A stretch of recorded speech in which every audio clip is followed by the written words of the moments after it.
Welcome to this lecture on international law. In this lecture series, we will try to cover the basic ideas and important facets of international law. In this first lecture, we will discuss the history of development of international law. Then we will discuss some important definitions because these definitions are often asked in examination. Okay, we will discuss the definitions and then we will try to give our own understanding that what we can infer from these definitions. After discussing definitions, we will look at the basis of international law. Okay, whether it can be considered as a true law or it is not a law. So different jurists have different opinion about the validity of international law. So this we will discuss and cover in this lecture. Okay, so first I will begin with the historical development. Okay, so international law has a very vast history. Okay, though it was conceptualized even in the Greek period, and it became more common in the 18th and 19th century. Okay, and more prominent after the world wars, but its development started from the Greek and Roman empires. So we will first look at that development.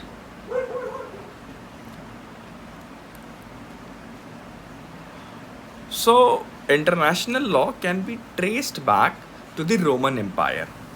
Roman Empire was the civilization which was very significant in the development of international law.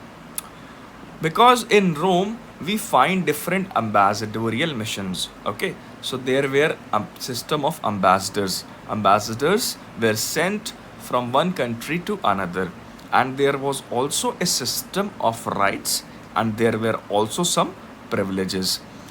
They also developed some procedures. Okay, so the Roman Empire also developed some procedures for concluding treaties. Okay, so they made some rules and regulations through which treaties were governed, and also how envoys of other countries, okay, envoys are the ambassadors of other countries, how they should be received, how they should be treated, what are their rights and obligations. So we can say that the Roman Empire had Rome. It had ambassadors. Okay, it had ambassadors. So Rome's ambassadors were sent throughout the world. Then it had rights and privileges. Okay, rights and privileges of ambassadors. Rights and privileges. Okay, and it also had rules for treaties. So these are the evidences which we get from Roman history. When we study the Roman Empire, we get all these things. So what are all these things? These are nothing but what we call today as international law. Okay, so these are nothing but international law. So we can trace the history of international law to the Roman civilization. Now the system which was prevalent was comprising of two parts. Okay, there were two parts in that system. First was jus gentium and second was jus inter gentes. Okay, jus gentium and jus inter gentes. Now jus gentium can be translated as law of the nations. Okay, it was originally part of the Roman civil law, and it was applied in cases of special circumstances when the Romans were dealing with foreigners. Okay, so the principle of jus gentium was part of the Roman civil law. Okay, it was jus gentium.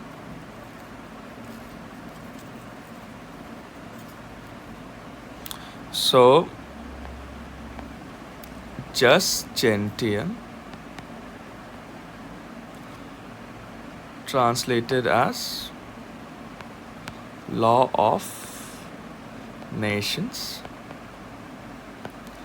It was part of Roman civil law. Okay, it was not separate. It was part of Roman civil law.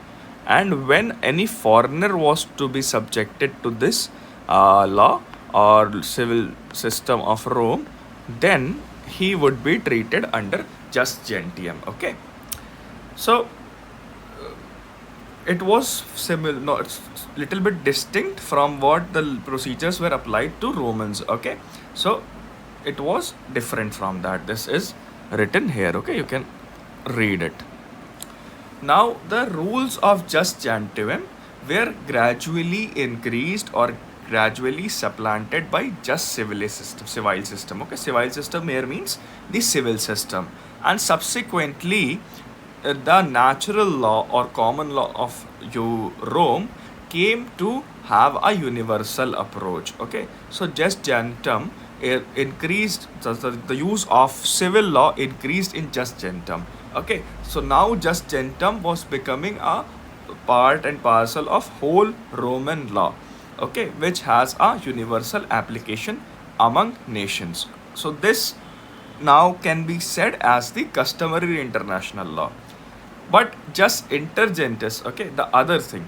So there were two parts, jus gentium, okay, jus gentium and jus intergenits. It meant law between the peoples. Okay, so it referred to the body of treaty of law, which is something like UN conventions. Okay, jus gentium is law between the people. So for example, law between India and Pakistan. So we have the Indus Water Treaty. So this is the example of jus gentium.